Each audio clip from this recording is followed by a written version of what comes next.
સુરત શહેરમાં ફરી એકવાર રખડતા શ્વાને બાળકી પર હુમલો કર્યો છે। અવારનવાર આવી ઘટનાઓથી શહેરીજનો પણ ડરી ગયા છે। જ્યાં એક ચોંકાવનારી ઘટના સામે આવી છે। એક 3 વર્ષની નિર્દોષ બાળકી રખડતા શ્વાનના હુમલાનો શિકાર બની હતી। મહારાષ્ટ્રના વતની કાંતિલાલ ચંદ્રસિંહ પાવરાની 3 વર્ષની પુત્રી ઘર નજીક રમી રહી હતી ત્યારે અચાનક શ્વાને તેના પર હુમલો કરી દીધો હતો। આ હુમલો એટલો ગંભીર હતો કે શ્વાને બાળકીની આંખ પર અને ગળાના ભાગે જોરદાર બાઇટ માર્યા હતા। ઘટના બાદ પરિવારમાં ચીસો પડી ગઈ હતી અને તાત્કાલિક બાળકીને સારવાર માટે નજીકની હોસ્પિટલ લઈ જવામાં આવી હતી। પ્રાથમિક સારવાર બાદ બાળકીની હાલત ગંભીર જણાતા તેને વધુ સારવાર માટે તાત્કાલિક ઓપરેશન થિયેટરમાં ખસેડવામાં આવી હતી। ગળાના ભાગ પર ગંભીર ઈજા થઈ હોવાને કારણે ડોક્ટરોની ટીમને ઇમરજન્સીમાં ટાંકા લગાવવા પડ્યા હતા। બાળકીની આંખમાં પણ ઈજા થઈ હોવાથી તેના પર વધુ ધ્યાન આપવામાં આવી રહ્યું છે।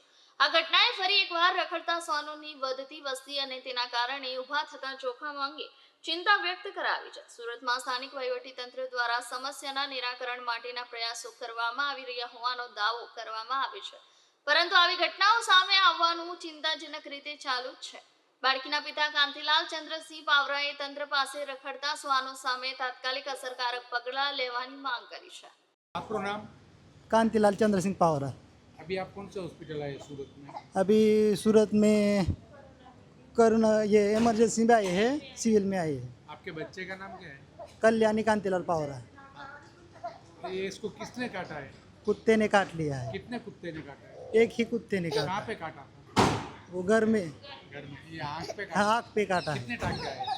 वो तो ताकि ये मैं गिना नहीं, अभी तो हम थोड़ा दिक्कत में हैं।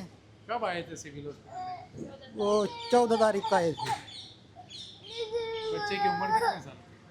3.5 बरस की, 3.5 बरस की।